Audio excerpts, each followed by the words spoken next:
Yo, what up, folks? It's your boy, Professor G. Mark Gray. It is OG Sports Rap here on the network, and we thank you much for joining us at this time.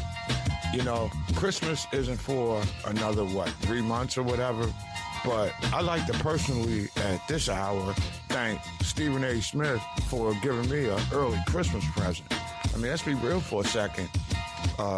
His shenanigans, hijinks, and just outright embarrassing punk-ass behavior. Ain't no way to get around that.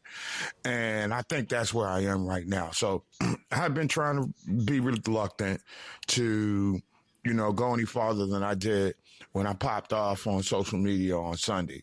At some point, you would have hoped that this ugly story had gone away. It's not. And it's being amplified by a guy who's supposed to be a communicator who claims that he's now going into the Hall of Fame. And we're talking about the sports broadcasters and cable Hall of Fame or something like that, which is cool. You should take pride in that. But at the moment, you caught up in your feelings because an organization had an opinion about you and they went public. Guess what? That's what you do for a living, all right?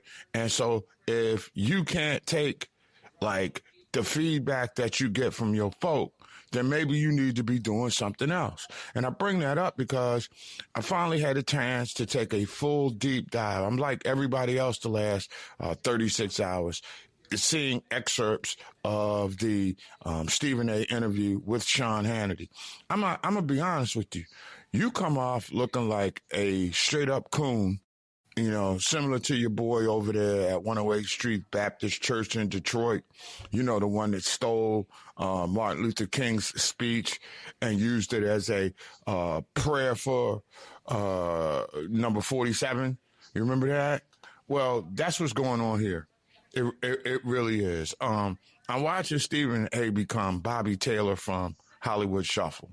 If anybody remembers Robert Townsend's unique story about how an independent actor is trying to come off. Well, Stephen A. has already come off, and now he's going to go to Sean Hannity, Fox News, relentless right-wing bigot, who even chose to take disparaging shots at Joy Reid and Jasmine Crockett, much like Stephen A.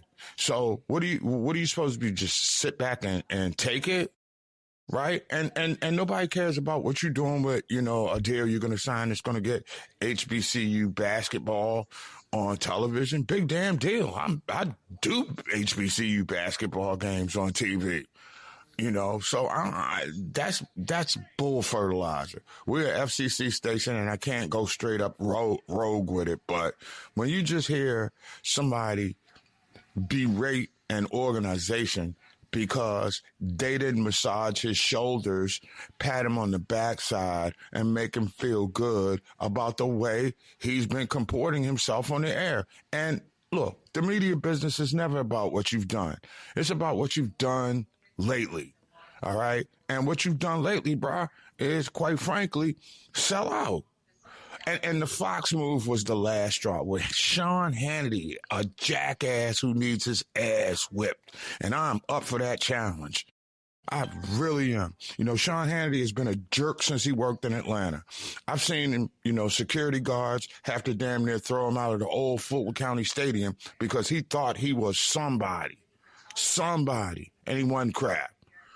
And now Stephen A. is jumping on that, berating black people, women in particular, and you wonder why you got that thumbs down award. And let's just talk about that for a second. Thumbs down, okay? It's not like this is some kind of iconic award that's going to, damage your reputation forever, okay? And in many respects, it's like what would I call it? Satirical clapback.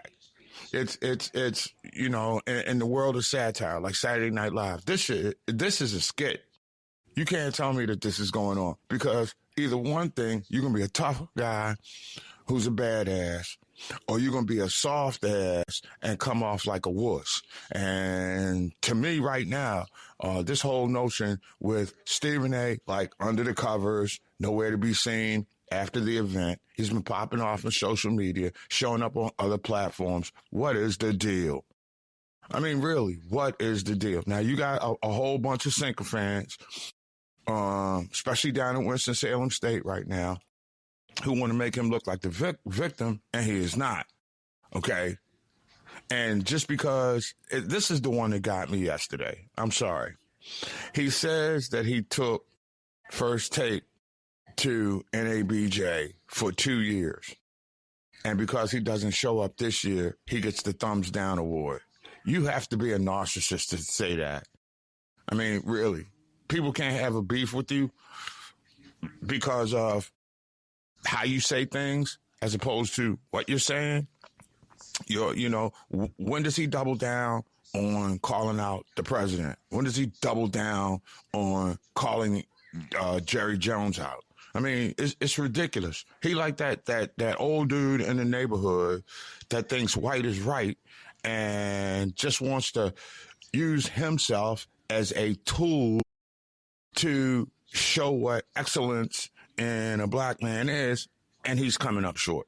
You can be professionally successful. You can be independently wealthy. You can be passing money around like it's a business card to all kinds of organizations. But when you don't stand for anything, it's hollow. And I think we can come to a realization now that Stephen A. stands for nothing but himself. And when you continue to double down, you continue to escalate, you continue to hide in your man's cave, there's a problem. And the clown ass comments about being raised by women when you relentlessly take shots at them, particularly those who are black. I can't recall a time where Stephen A. has said anything about Laura Ingraham, Nancy Mace, what's that other girl, the other blonde chick who is just overtly racist. All right, I can't. You've never once come out and defended the people who look like you that are working in this business, right? And I don't know, you have to really be on some narcissistic stuff when you take it personally because an organization doesn't, shower you with rose petals, give you a red carpet, treat you like you're the greatest thing ever, which you are not. Okay? You make it in this time, in this era, where you can be, demonstratively bombastic, especially when you're shaming your people. And look, this whole thumbs down thing is just with his professional peers. I wonder if you gave that same type of passion and you asked the athletes what they think about him now. I wonder when because he rolls in the NBA locker room, I'm pretty sure he gets a side eye. I'm pretty sure these days there are more haters, certainly in the association. I mean, let's be real for a second. I mean, Jaylen Brown, Draymond Green, two intelligent brothers have no use for him. LeBron James, who is that dude on and off the floor, he doesn't mess with him like that. And their entourages around those people have kind of canceled Stephen A. on his own. See, what he doesn't realize is that NABJ called him out publicly, whereas the pro athletes are doing it somewhat privately with their podcasts, with their, personal media outlets. And people are quick to tell them to shut up and mind their business and play basketball when somebody ought to tell Stephen A., shut up, mind your business, and stop trying to be a provocateur of social issues.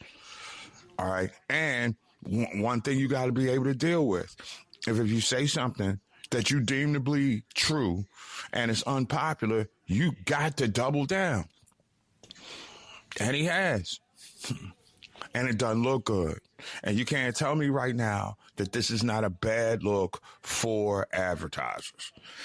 And they got to fix this. They got to fix it. And it'll be interesting to see. Now, this is a powerful media entity. Okay? He is. Make no mistake about it. But, you know, to whom much is given, much is required. And he's coming up short. All right? And we can all admit that right now. You know, I tried to turn away from it, but the Sean Hannity thing just did it for me. Sean Hannity doesn't give a damn about black people. Sean Hannity is a devout right-wing jackass who has made millions on incendiary remarks directed at women and people of color. And for Stephen A. to go on that platform and look for some kind of sanctuary just speaks volumes about where he is right now. I'm sorry, man. It is what it is. Once I got a chance to look at the venom and vitriol that he allowed Sean Hannity to take towards black women and people in the journalism community, all right? I'd like to give Sean Hannity a damn award. Notorious Asshole of the Year, right? Of a lifetime. I mean, he would be a Hall of Famer in that category. So it's just crazy to me, man. It is absolutely crazy how you got a guy that's sitting on top of the world that has everything and creates a scenario for himself to where he looks like, you know, he's a victim when in truth, he's a culprit. He's a culprit. I mean, when you leave people who are unhinged and you give them a platform like that, then it is what it is. Right? It's just craziness. It is absolute absurdity. And I just can't get it. And I don't feel bad for him. You know, if the fall from grace is quicker than it was, then your rise to the top. Sometimes you got to look at people and whatever happens to them, happens to them. And remember that. Remember this. It doesn't matter. It really doesn't matter what happens in terms of, you know, the outcome from, you know, the thumbs down award. What are you going to do? You're going to go after NABJ sponsors? I'm just trying to figure that one out. I mean, I think it's pathetically disgraceful and very embarrassing for him, number one, and all the 10, you know, places that he works. And I'm pretty sure that a lot of his boys, you know, and I'm talking about the Mad Dog Russos and the Hannitys, and, you know, the Jason Whitlocks of the world, I'm pretty sure that they're lock, stock, and barrel in bed with this dude. So what next, Stephen? There you going to buy Blaze? Take over from Glenn Beck? I mean, come on, dude. Really? So the time has come. If you're not going to come back and talk about it on your platform, on your show that you grew, then you need to shut the hell up. Going on Sean Hannity as a black man looking for a sanctuary? Damn. Isn't this the same dude that was also trying to justify the takes of the Tulsa sheriff? You know what I'm saying? I mean, my God. I mean, it's blatant right now. This looks like he was like trying to date a white girl and she cut him off and he's going to take it right out on everybody.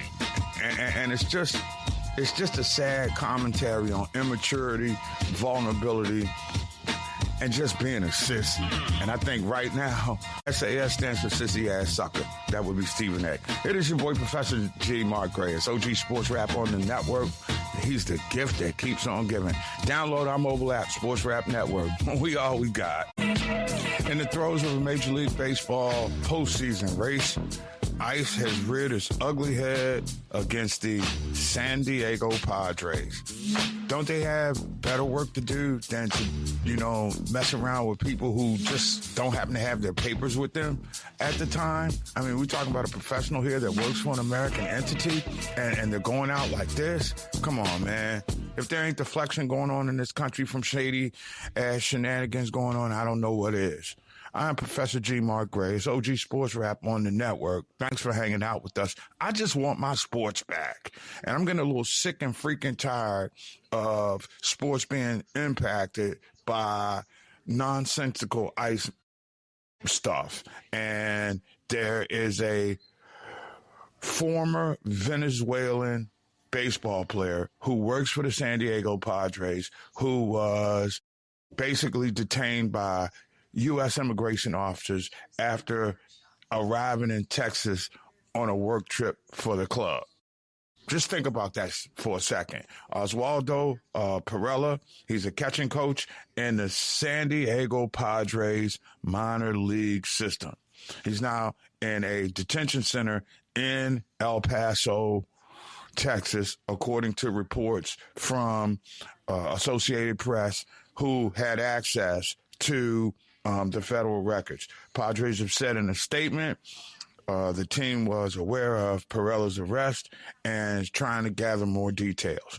Okay, what the hell's going on here? Well, see, this is the thing that gets me. Okay, you got people who are contributing to the society over here, and they're being caught up because we got an administration that has to put basically butts in seats as it relates to jails. And that's all we do. We've got a quota system on human beings right now. And this is ridiculous. And you can't tell me that doesn't have shockwaves throughout the organization. I mean, heck, you got so many great players. So many great players from foreign nations now. We're bringing in Asian players like Otani. We're bringing in Dominican players. I mean, so many guys from the Dominican Republic, and Venezuela, no less. It's like you're sitting here and you're saying, really, these are terrorists. These are people who are not contributing to society. And then you got jackasses like Hegseth and the cronies who won't answer the question, and you can't police them. I mean, damn. Now, this is a guy, Perella, who has apparently lived in the United States for 12 years and followed the law. His sister said that he applied for asylum in 2015. They live in Peoria, Arizona. He's got a wife and 2 children, ages 9 and 4. Both of them are U.S. citizens. What the hell is going on? You know, I don't get this. This is a great American moment of flexing that will not age well. I mean, think about it. It's supposed to be land of opportunity. Guy taking advantage of the opportunity. Guy is a productive citizen. You know what I'm saying? He's not doing anything. He's not drug trafficking. He's not human trafficking. He's a freaking baseball coach, y'all. Really? So you want to hold a guy, you know, and take his rights away because of what? What criminal behavior was he doing? What is he alleged to have done? Right? And then the Padres, to me, are blowing this thing up. They so damn scared of fallout from the administration. If people don't start pushing back when they have the wherewithal, then we're going to be flushed down the toilet as a nation. And it's crazy. Now, look, even when the folks at Homeland Security say that he entered the country legally, was granted permission to stay until 2018, then he, quote, overstayed his welcome. He's freaking working. Let's just put that out there. He's working. Right? And again, this is a dude, came over, had a brief career in the Texas Rangers organization, and is giving back to the game as a coach. We can't have that now in this country? Wow. So you got to be white, Anglo-Saxon, Protestant, Catholic in order to be somebody who can make a productive contribution to society as a baseball coach. We're not talking about a terrorist. We're not talking about somebody that's got a syndicate of nefarious behaviors. Come on, man. It just don't make no sense. And here we are. We're supposed to be talking about baseball and the games people play. And right now, this is a story that's hovering over the game. You can't turn your back on this. You can't tell me that there's not going to be some trickle down and nerves from foreign players. Hell, I will say this about Tony Clark before he lost his mind and got popped as Major League Baseball Players Association president. He made it a point to let those guys know that they're supposed to always have their papers with them. And now they're going to say he wore out his welcome? Wow, really? I mean, this is where we're at now, you know. You got to make sure your kids, if you ain't born in America, you can get shipped. And this is the sinister nation of what's going on now. I mean, if you're a spiritual person, you know that the market is going to correct. It will come back. It will come back, and it will sweep everything back into place. I believe that. And I wouldn't want to be around the reign of terror that's going to face certain people who have been just this is just heinous.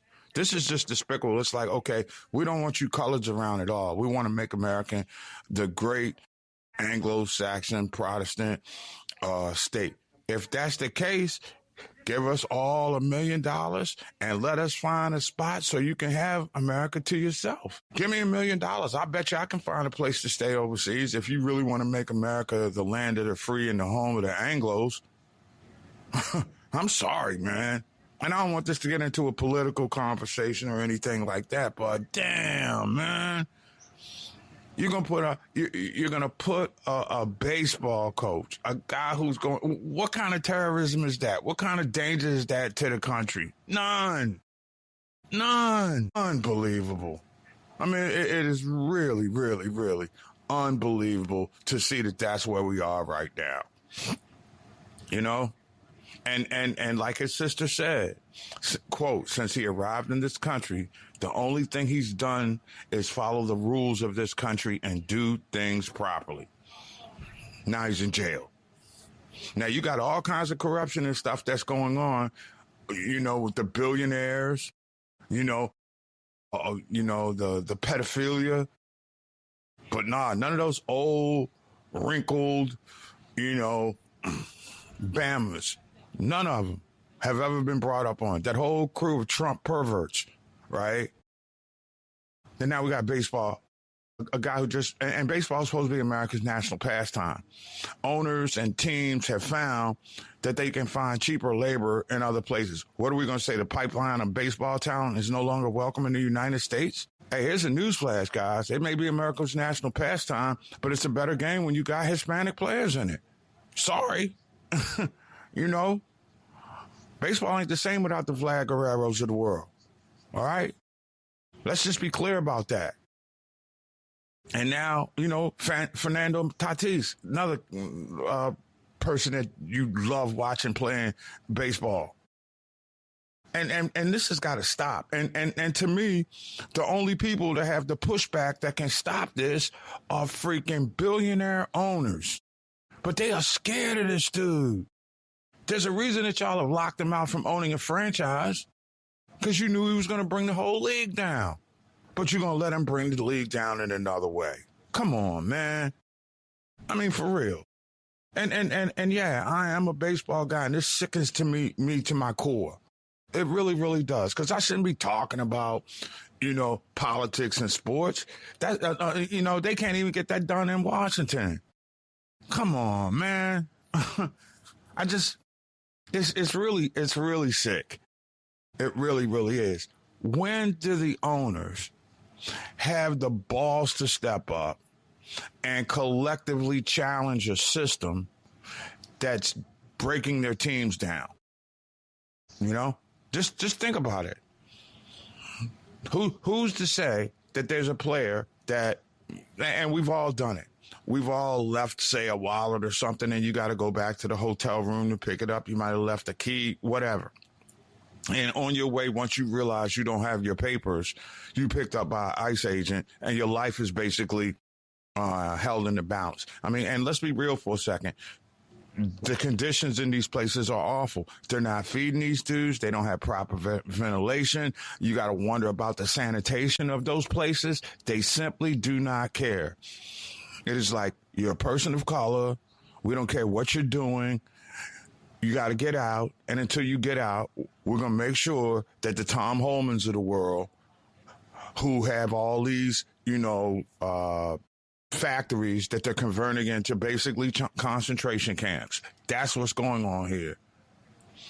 And baseball and all the, and I'm shocked that we haven't seen anything happen to any hockey players yet. But be honest with you, they are mostly white guys from Europe that America is comfortable with. But when you start dealing with people of color and you want them out, you will find ways to put them out by any means necessary. And that's what's going on here. So the okie doke ain't flying with me. And again, we got tremendous baseball races that are going on right now. We'll talk more about them in just a little bit. But the fact remains that America's national pastime, baseball, okay? Remember George Bush throwing out the first pitch of the World Series after 9/11, right? That's baseball, America's game. And now you got ICE agents arresting people. Come on, man. Really? A damn coach. Not a drug dealer. Okay? We ain't talking about any human trafficking. We're not talking about all kinds of malfeasance. And you can't point any finger to what this coach, Dan Perella,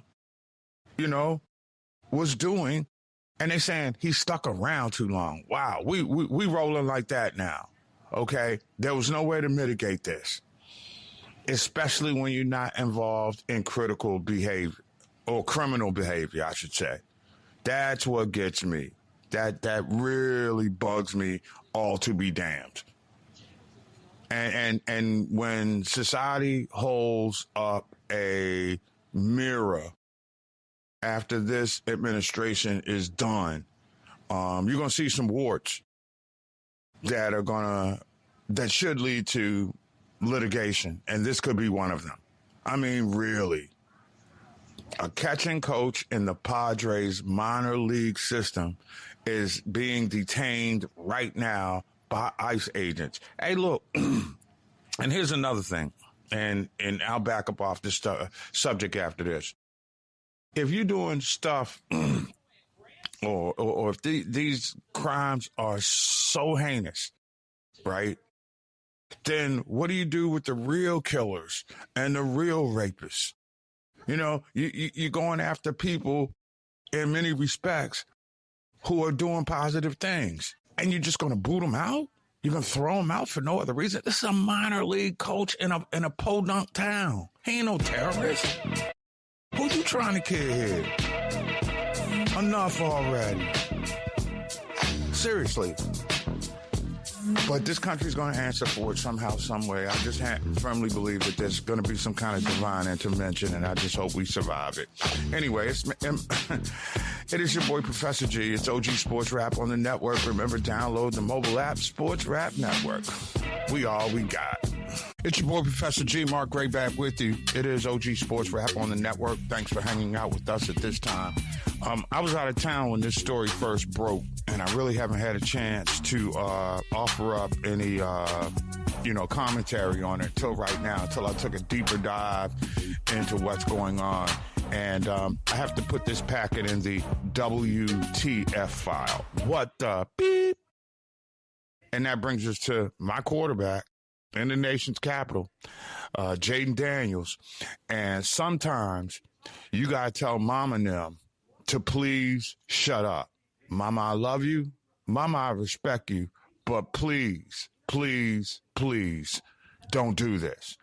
I bring that to mind because it's a story that, it caught some traction last week. But as it stands right now, and again, I don't have any inside information on this. I've just read enough tea leaves in my lifetime to know when family ego is getting in the way of the potential for generating revenue off the field. And I bring that up because Jaden Daniels now has, his people, let's just say that.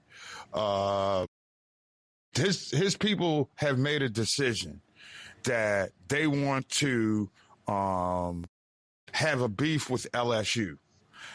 Now, this is a really interesting situation because if you want to be socially pissed off, I suppose I can understand it. Because here's the beef. Jaden Daniels, the quarterback of the Commanders, is also a Heisman Trophy winner, right?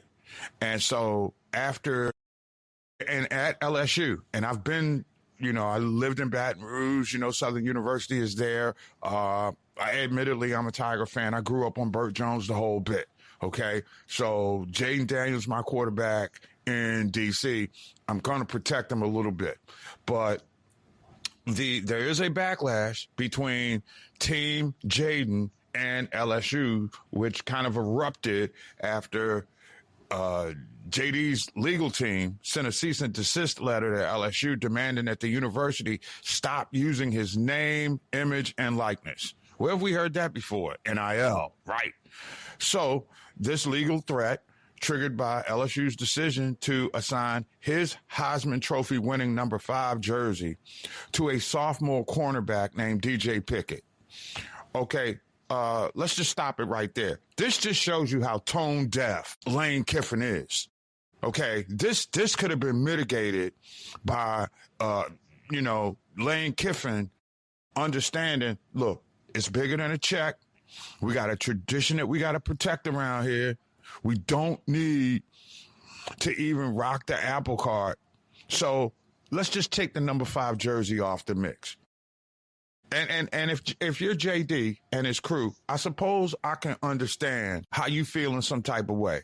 But I think it's a little extra that a team that gave you a second chance and a program and a university, and I'm hard-pressed to pull for any of these money-making powerhouse universities who are SEC schools. But in this particular instance, Jaden Daniels probably wasn't the number 1 pick in the draft or the first quarterback to go off the board, right?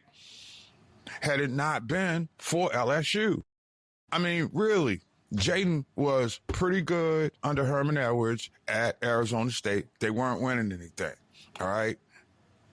And then he goes to LSU. He becomes a star, makes his way to the top pick in the draft, right? And at the end of the day, we've seen the flashes of brilliance that would lead one to believe that if he stays healthy, not only can he be a championship-winning player, he can also be worthy of, Hall of Fame status. I mean, Jaden Daniels, when healthy, is that damn good. But here's the deal. When you don't have actual legal claim to the jersey number itself, then sometimes you need to stand down. And this has created a backlash against Jaden Daniels that has nothing to do with him on the field. All of my folks who are out at training camp are telling me right now that Jaden Daniels looks really, really good. He's got the pep in his step. His arm is accurate. I mean, by all accounts, this kid is having a solid camp. This kid, many people are thinking, can be an MVP this season. So why would the family do this? What do you gain from it? And now, and we all know that the moment that you step out of line these days, the trolls and social media from a variety of different places are going to come around. And I mean, it's been like crazy stuff. I mean, some of it has actually been hilarious, too. The folks in Baltimore would be right there to get in. Seriously. After hitting a 2-run home run, the team posted that they went from 4 to 6 runs out of respect for Jaden Daniels to bypass the number 5. See, that's just the kind of stuff that starts. See, now he being clown because of his family. Your family ain't supposed to put you in a situation where you getting clowned, unless it's my family, but that's a topic for another show. In minor league baseball, the official MILB account joked that a postponed game between the Syracuse Mets and Jacksonville Jumbo Shrimp, these are their names, I don't make this up, the Syracuse Mets and the Jacksonville Jumbo Shrimp would resume at exactly 5:05 in the fifth inning, asking if that was okay with Daniels. I can't make this up, y'all. I can't. I can't.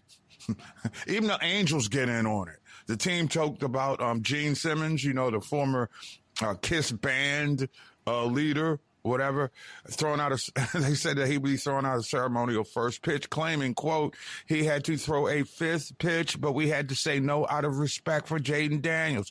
It is crazy how the trolls are clowning Jaden Daniels for stuff that was outside his realm. And so he has to block that out, and he's focused on it. His team did it. But see, his mama did that same stuff last time, and I'm a parent too. And one of the things you don't want to do is get in the way of your kids when they got to perform. And this is getting in the way. Same way mama got in the way when they was at the NCAA tournament, Jaden and Juju, what is Juju Watkins, the young lady that tore her knee up before going into the NCAA tournament last year. They looked to be having a conversation. They looked like they might have been attracted to each other. And then the next thing you know, you see mama coming along and she's sitting in the middle in between them. Look, I ain't going to try to tell nobody how to raise their kids. I will tell you when you making your kid look bad. And Mama Daniels is making her kid look bad right now. This whole team clowning, and it gets even better. I mean, just Cleveland Guardians beat, they had a 6-1 win, and then they post 1 by 5 because we're not scared of Jaden Daniels. Cleveland trolling you. With all due respect, Cleveland, you ain't in a position to troll nobody. I mean, when your town is known as the mistake by the lake, right? And you got fodder to clown somebody? Come on, man. Cleveland, home of the Browns. And you know what color crap is, right? It is brown. It's just ridiculous that you would put your kid out there on blast like that. And so LSU had to respond to the incident. Okay. And again, we're talking about this stuff, and in about 10, 11 days, we're going to have meaningful tackle college football. But LSU has added to the tension by posting a practice highlight clip of DJ Pickett making an interception and celebrating while wearing the number 5 jersey. Just think about that. Fans and analysts have all interpreted it as a definite silent clapback from the university. But again, it goes to Lane Kiffin. A guy in his first year after taking over for Brian Kelly, defending the school's decision, explaining that Pickett had been firmly promised the number 5 jersey during his recruitment and that the school intended to honor the commitment. So it just goes to show you, it is about what have you done for me lately, as well as what we're banking on you to do. So to me, after clowning Jaden Daniels, and maybe I'm, so caught up in the feelings about how this whole scenario is played out. Okay, because first off, Lane Kiffin shouldn't have been tone deaf to a quarterback who won a Heisman Trophy at that school. And if you go around there, it's a sacred place where all their Heisman Trophy winners and great players are. They all have a statue. The big Mike the Tiger is in a cage living a lot better than some of the people in the third ward of New Orleans. Let's be clear about that. They love their football in Louisiana. That's where I got my penchant for college football. When I was a little boy living in Baton Rouge, I was a fan of Burt Jones. Okay? Burt Jones got a plaque out there too. I think they retired his jersey. They retired Joe Burrow's jersey, but Joe had won a natty. So of course you lock up that number and say for all time. But this is just an egomaniacal distraction that has nothing to do with the quarterback in D.C. as much as it does the ego of his mama. And see, that's the problem I got with D.C. right now, man. Y'all make people off the field superstars, and that takes away from the guy who's taking the hits on the field. So now you got Jaden Daniels trying to avoid pass rushers who are trying to knock his block off. You've killed off a revenue stream for a number that you should rightfully have, right?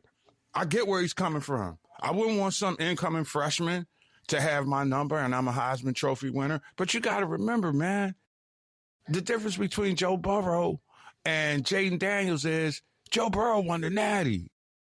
Jaden Daniels was 10-3, okay? So if the school says, we're not ready to retire that jersey, they're well within their right.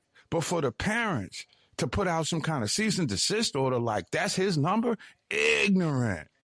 That's what that is. That's ignorant. My elders used to talk about how you smelling yourself when you get a certain age. And every once in a while, when you smelling yourself, you get knocked down. And that's what's happening with Jaden here through no fault of his own. This is a dude who's relentlessly worked out so that he could be ready for the start of the season. This is a guy who's trying to learn a new offense. Okay, you got a new offensive coordinator with all the distractions. And see, this is what the team of people has to start understanding. You don't have a product unless the kid is ready to play. How is he supposed to focus? Now, granted, he's in an insulated environment. His coach loves him. His offensive coordinator is, thrilled with him. He's a model citizen. Everything that you want to play. And I thought as far as LSU was concerned, maybe they dropped the ball, maybe they didn't. But the arrogance of Team Daniels, which is not a reflection of the player. See, that's the thing that gets me. This is a family-oriented distraction. I guarantee you JD had nothing to do with it because he's focusing on the game. You listen to the kid talk. He's a football junkie. That's what he does. That is his drug. And y'all have created an unnecessary barrier to his focus. And one thing about parents, you're supposed to put your player or kid in a position to win. And this type of distraction is a barrier to overcome. And it's an unnecessary barrier that doesn't even need to be there. So thanks, Team Jaden Daniels. You kind of blew it this time. I'm Professor G. Mark Gray. It's OG Sports Rap on the network. Remember, download the mobile app, Sports Rap Network. We all we got. And we roll into another hour. It is OG Sports Rap here on the network. I'm Professor G. Mark Gray. I spell it Mark with a K, Gray with an A. Thank you so much for hanging out with us as we continue to move this ship along here. And as we continue to move, so too do we inch forward on another weekend, week number 3, believe it or not, of NFL fake football. Preseason. Somewhat meaningful tackle football, as I like to refer to. But I will say this. The camps have now started taking shape. And, I'm that dude that really doesn't look into preseason as anything more than it's like the laboratory assignment before you take your final exam. For those of you who know stuff about that, you go into the lab, you do a project, and then you have to answer the paperwork, the questions with multiple answers, that type of stuff going on. And there's a lot of that's going on around the NFL right now. Good news and bad news. And one thing you start noticing about as you get later in the camp, you would figure that there would be few non-contact injuries, but try telling that to the New York Jets, who are going to need their running back, Breece Hall. Breece Hall, one of the better running backs in the game. I definitely would safely put him in the top 10, and he has the potential to move up into that 5. Physical back, speed to take it to the house, the whole bit. But he's now being sidelined for 2 to 3 weeks because of the proverbial groin injury during practice. Why is that a big deal? Okay. Groin injuries don't have necessarily a legitimate timetable, okay? Because you can be walking around and haven't done it, and there's no pain like it, okay? And then you're feeling that, okay, we made the move, I'm back, I'm healthy, I can go out there, push myself and extend it, and then what happens? You end up pulling it or tearing it again.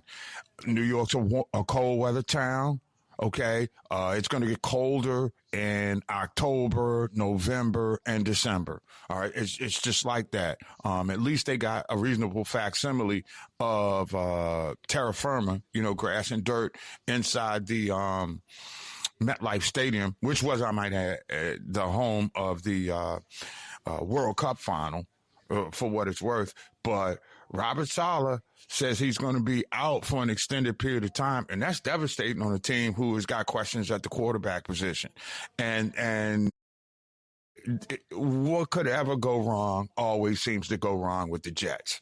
Okay, whenever the Jets are playing the field, you take the field. I mean, I'm serious. The Jets just find ways to fail.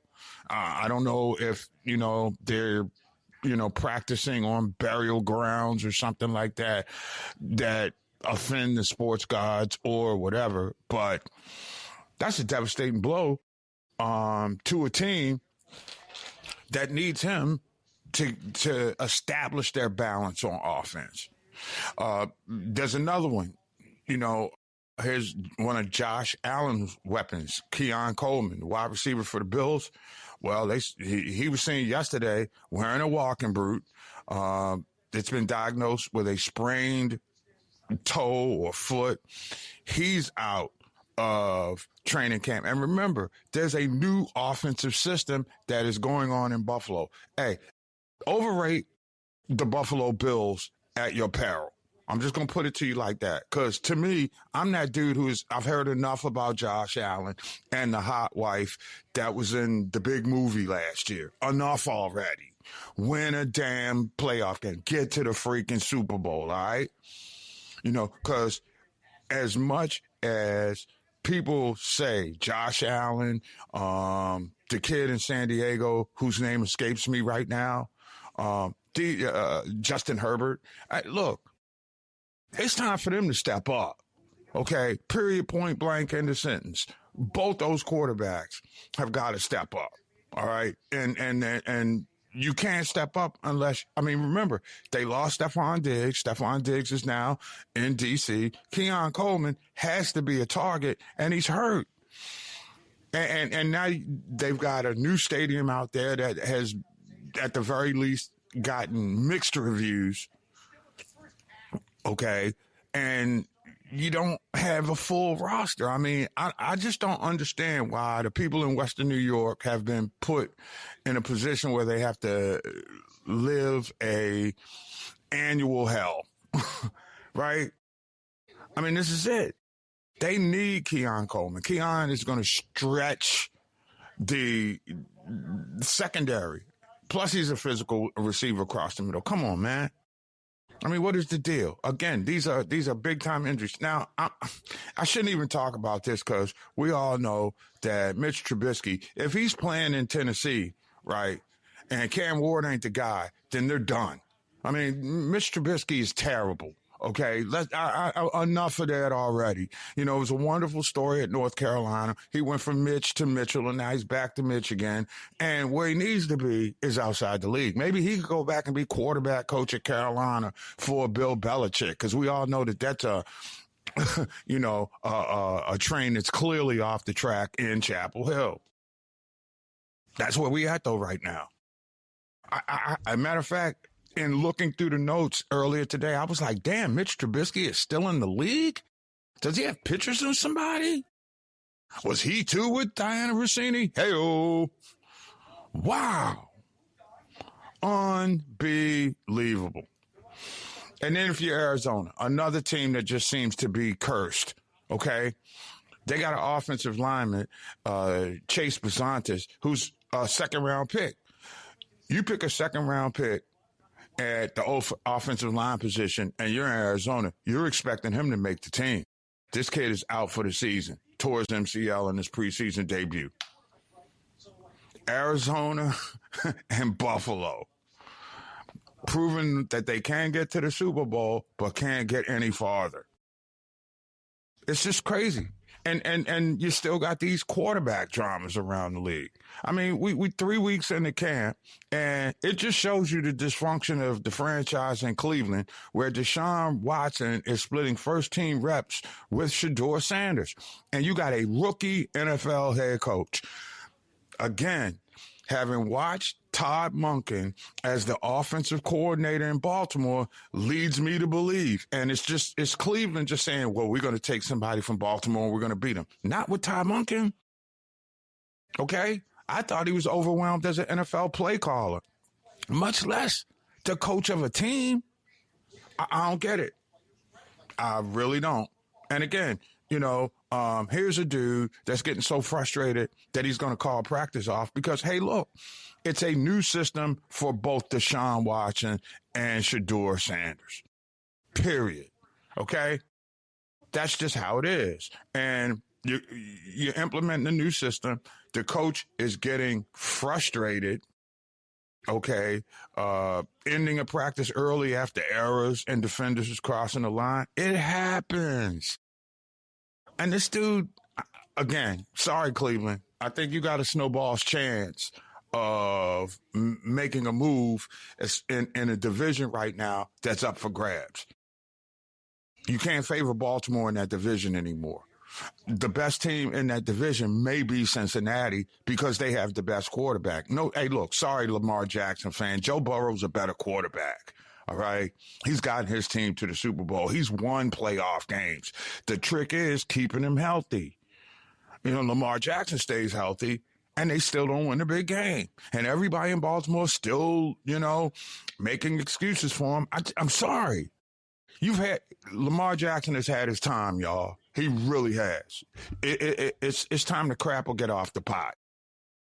Seriously. And if I'm Baltimore, and people hate me for saying this, if I'm Baltimore, I got my eye on next year's draft and a potential replacement. And I also got my eye on stopgap, backup quarterback or something who may give you some reps. But Baltimore guy, to me, has to develop a mindset of now or never for Lamar Jackson.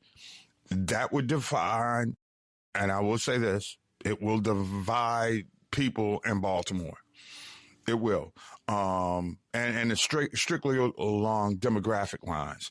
At some point, when you got Lamar Jackson skills, you got to step up in postseason. He has not done that.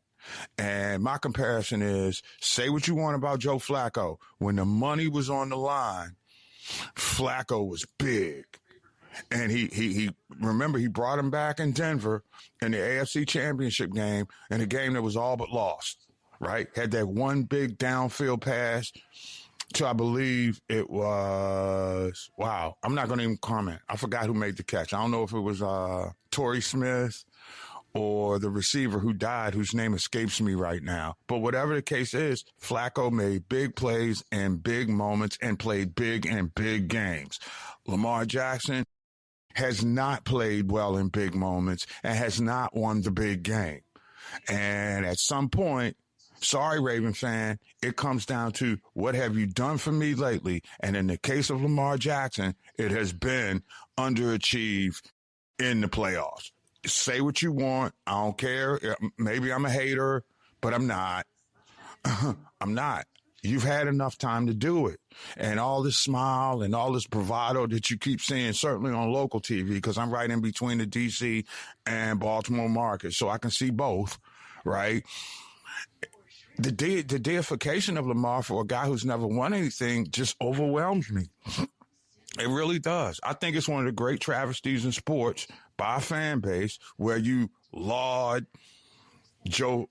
Lamar Jackson, who can't get to the big show, but then Joe Flacco has an MVP performance in the Super Bowl, but you're going to say that the reason that the Ravens won their last Super Bowl is because, they had the defense. Nah. They also had Jacoby Jones. who I was thinking of, who also ran, I guess, a punt and a kickoff back in that game. It was the perfect storm. But the bottom line is, were it not for Flacco playing big in that Denver game, we ain't even having this conversation.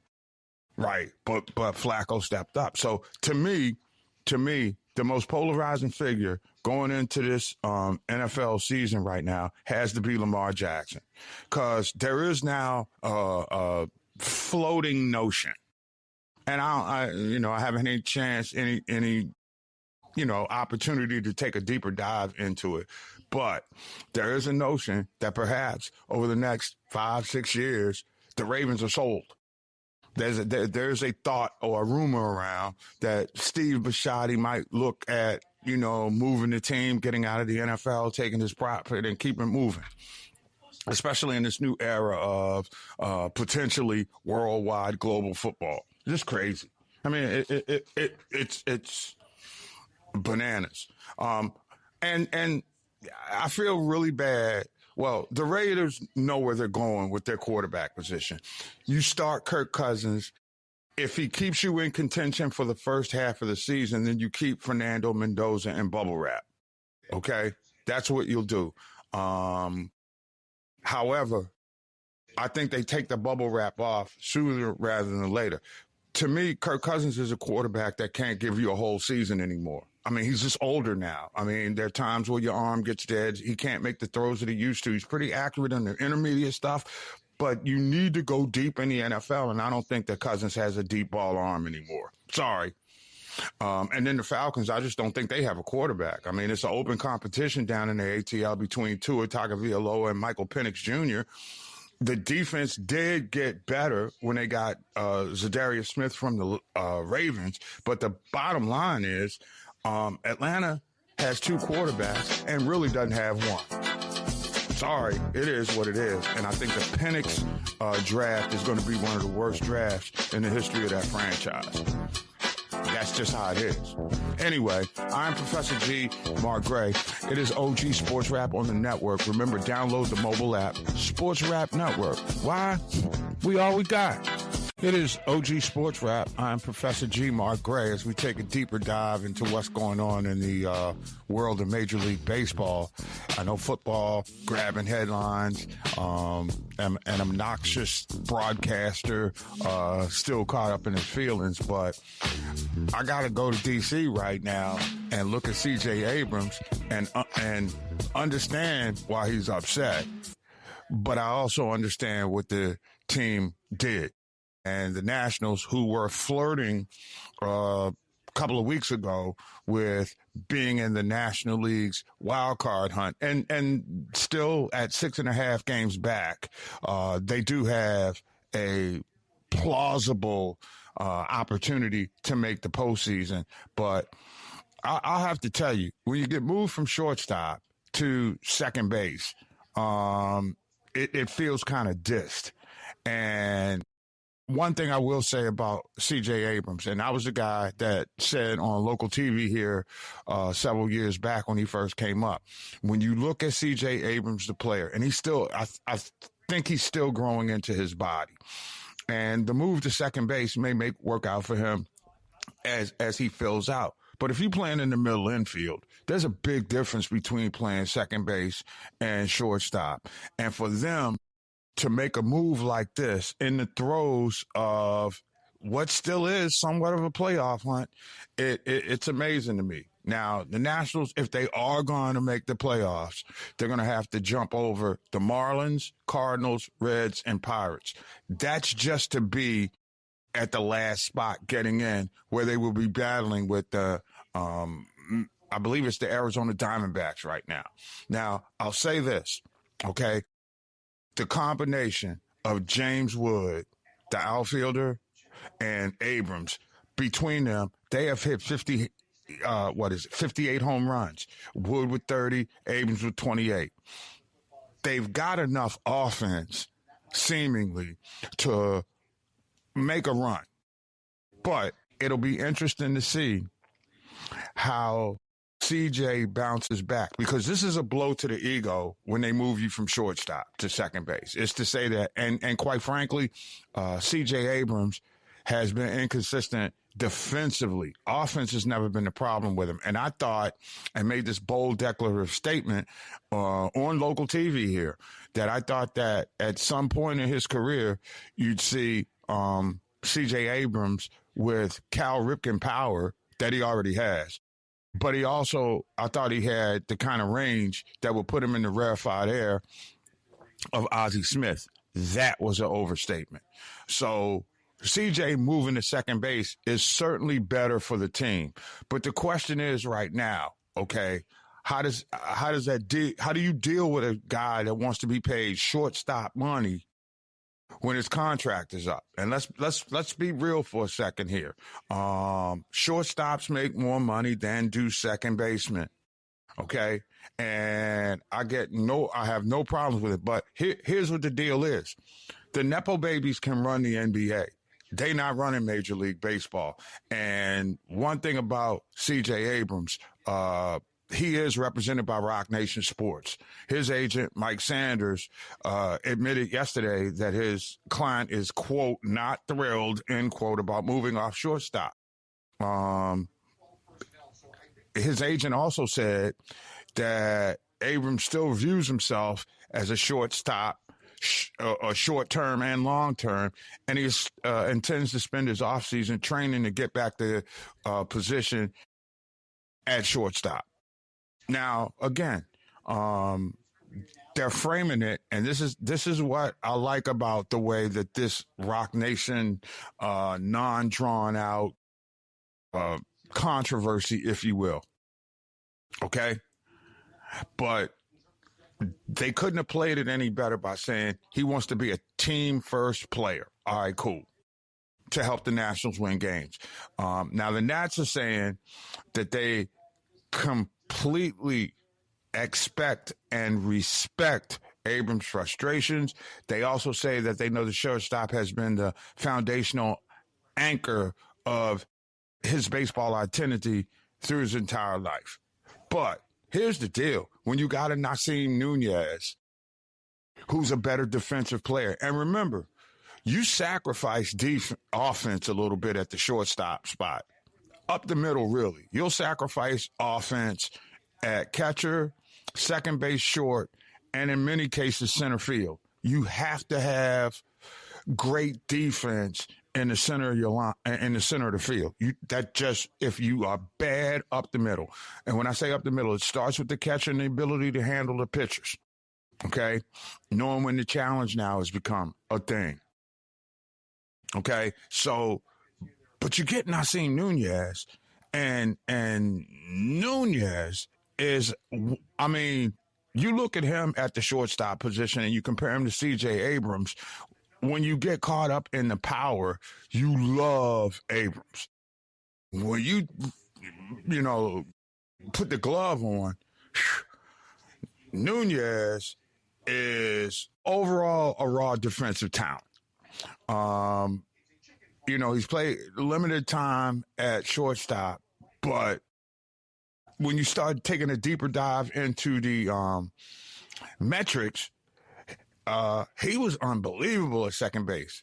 Now, again, the Nationals front office said they view Nunez as a glove-first infielder. That means we don't really care what you do offensively.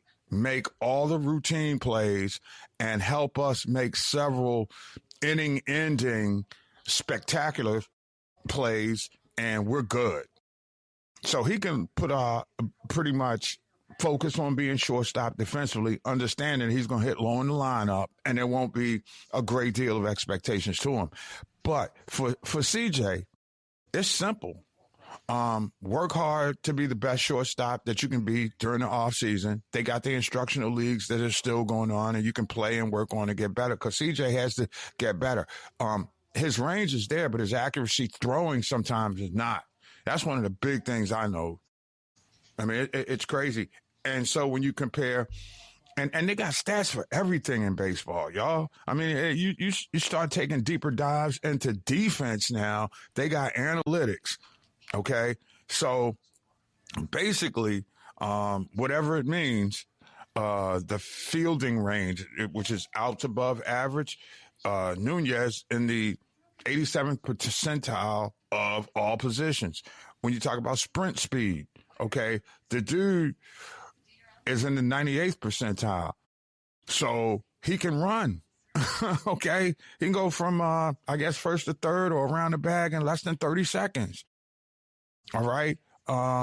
This is a guy who has a big time arm, fourth amongst all players. So when you just look at the metrics and look at where the Nationals are right now, this is almost like advanced spring training with playoff ramifications. And so the flip of Abrams to second and Nunez at short has got to work defensively. It's not about offense. I don't think CJ will go into a slump by moving to second base.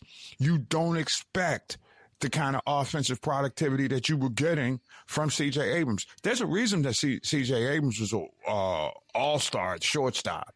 Make no mistake about that. Okay, remember, we must be mindful that the two Nats that represented them in the All-Star game were James Wood, who's all-world, and C.J. Abrams, who I think has all-world talent.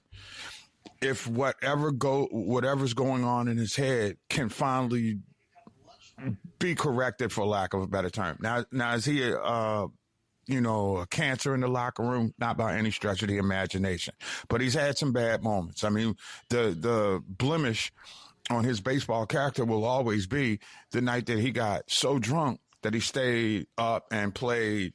What was it? Poker? It was either poker or craps, whatever he was doing. He was at a casino in Chicago, passed out, didn't get any sleep, then went to the ballpark, and everybody knew he was struggling. That's it. So those are the kind of things that CJ has to work through. You recognize the talent, but there are little things, idiosyncrasies, that you got to work on. And you know what it is? Look, these kids ain't even 30 years old yet. Still wet behind their ears. Still got mama's milk on their breath. All right, let's just be understanding here. And when you're in that baseball environment and you're young, you sort of have to mature quicker. And some people mature quicker on the diamond than they do with their character. And I think that maybe, just maybe, after the incident in Chicago, and now CJ had finally found a happy space, but he wasn't making enough of the big plays, particularly deep in the hole and going up the middle. And those are spots where Nunez seems to be better. So in a move that in a lot of places will not resonate as a big, big move towards helping a team make a playoff run, I think this is it. And I'm going to tell you why. Offense does sell tickets. Chicks do dig the long ball, right? But it's defense and pitching that wins championships in baseball. And your pitching staff gets better when you have a solid up-the-middle defense. You got a catcher that's handling the pitcher. You got second base and shortstop handling the double play. And your center fielder has to be the air traffic controller, in the outfield. It's simple. Now, I'll say this. This is a frugal move by Washington. Okay? Let's just put it all out there for what it is. Okay? This is a smart, shrewd, savvy move, especially at this point in the season when you're knocking on September's door. 6.5 seems to be a big, big number when you're trying to track somebody down to get the final spot in the National League. But if you're going to make up that space, your pitchers have to give you at least 18 outs, the starters, that is, and your bullpen has to be lights out. And your bullpen is lights out when your defense is better, okay, especially in late game situations. So as one who was, and I mean, this is the team that, I do cover the Orioles and Nationals for MLB Bro, situated right in between them. And I don't think Baltimore is going to make the playoffs. I'm a little miffed at what happened with the Adley Rushman thing, especially when I'm seeing him go to Boston, settle in with that pitching staff, which is great. And now he's taking advantage of that short right field porch and going off in ways that we've never seen him. But I'll get over that. Okay, we will be fine. I'm anxious to see how this experiment in Washington works. I will say this. It has to work for Washington at second base because you don't want C.J. Abrams as a commodity to fall in value. And that's the only beef that you can have with him right now is his defense. He's fast. He can steal you some bases. He's a tremendous athlete. Make no mistake about it. He just has to get better with the nuances of the game. I'm expecting him to come back next year and take that shortstop position away from Nunez. That's going to be a really interesting battle between guys who, as a collective, can do an outstanding job at playing defense up the middle. And you got to have that. Championship teams in baseball are won up the middle. Catcher, second base, shortstop, center field. That's it. You got to be on point in those areas. And maybe this is something for Washington that will work out for them. As we tag up and get set for home, coming back on the other side, it is your boy, Professor G, Mark Gray. It's OG Sports Rap on the network. Download the mobile app, Sports Rap Network. We all we got.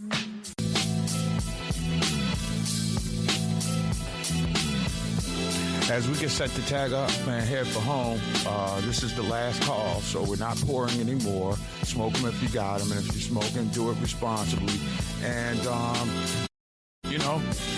enjoy the party as we head towards the finish line here. OG Sports Rap continues here on the network. I'm Professor G, Mark Gray.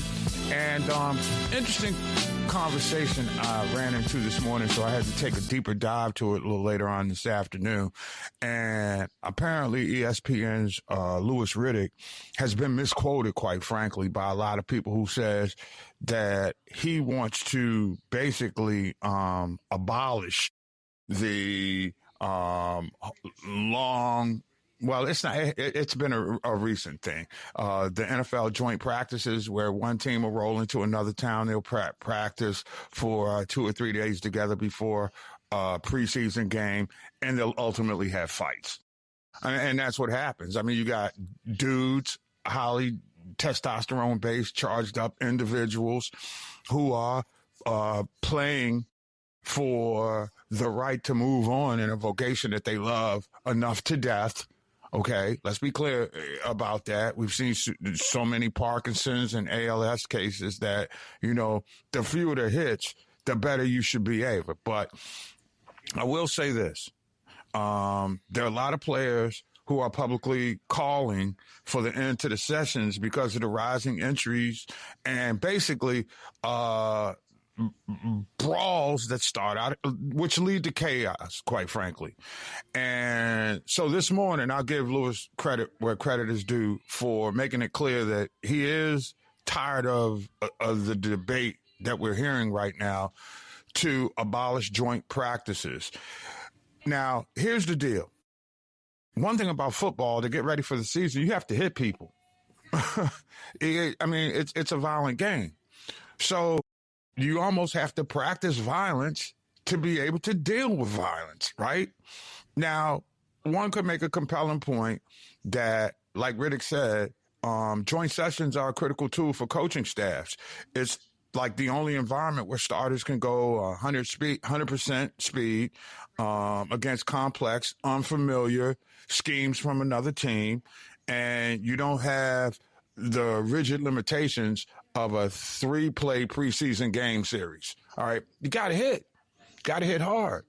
And remember, that's what happens while you're sharpening your blade for the season. Now, here's the big deal. The problem is the discipline of the players. Okay, that's what it is. It's not the format. So instead of canceling practices, it would make some sense that, you have those talks when you get a job. You have a HR group. And what the HR group does is they sit you down and explain you the do's and don'ts and the proper policies of the company that you're working with and how you're supposed to comport yourself when you are in a professional environment. Hey, look, we look at training camp as a bunch of dudes in football pants, in hot weather, playing a sport, a game. The training camp field is your office, okay? You can't be getting into fights in your office. You just can't, okay? I'm sorry. So you need the evaluation in a highly competitive format so that you can get a real sense of what you got from each and every player before you cut him or you keep him. That's it. Now, dudes, I'm going to use Lewis's term. He called the dudes that are starting fights idiots. And when you start looking at the ramifications of how many star players are getting injured and being sidelined for significant amounts of the season. I mean, let's be real for a second. Yeah, it's a 17-game schedule. But if you sideline for, say, 2 months, like Jordan Tyson is right now, the wide receiver that came out with all the bells and whistles and everybody expecting him to be that dude, he got a severe hamstring injury during a joint practice with the Jaguars. Okay. Puka Nacua of the Rams right now is currently dealing with lower back soreness after colliding during a joint session with the Cowboys. To me, Puka's injury doesn't rise to the level of Jordan Tyson's injury because Tyson is out 2 months. That thwarts him getting in shape and being prepared to play. And then you're going to have another month to wrap him up. He is not a factor for the Saints until October at the least. At the earliest, pardon me. Let's be. And then, you shouldn't come out of there. You shouldn't come up out of these workout sessions with the loss of critical players for an entire season. But it is a fine line now. I just think about it. The wide receiver for the Bucks, Emeka Egbuka from Ohio State, a rookie who needs reps. What happens? He's got basically a toe sprain, turf toe. Turf toe is the worst thing ever. But guess what? You got to play through it. And it is what it is. Now, look, here's the deal. Guys have to hit in order to be ready to be hit. And that's what the NFL is about. So you can't really dumb down on it. But, I mean, when you got the heat of competition, and it's one thing to be competing against guys who wearing your colors and you trying to beat them out of a job. It's another thing to have another team on the other side. Okay? That's where I am with the whole notion of these joint workouts. I used to think that they were money grabs. I don't know if the people are being charged, but at some level, you cannot have an audience around the deal that went down between the Cowboys and the Saints in California. All right. The practices just simply devolved into multiple full squad battles, throwing punches, ripped off helmets. There was one Saints player who pulled off a WWE move with a full body suplex on a Cowboy player. And it's crazy. It's just, you cannot have that type of behavior. And with football being such a disciplined oriented game, you cannot have players going out there, losing their minds, getting caught up in their feelings in a practice setting. I could dig it if it was the game. I could understand if it was a meaningful game, a game that counted in the standings. One could also make a compelling argument that when your job is on the line, it's a big, big moment for you to inflict the pain first. But it's not working. First off, the league is going to have to figure out a way to protect their property. And their property is the players. This is where we are right now. Okay, you're overextending them during the season. You're extending them too far when they're not ready during the postseason workouts, and you got these OTAs and what have you during the course of the season. Where are we going with this?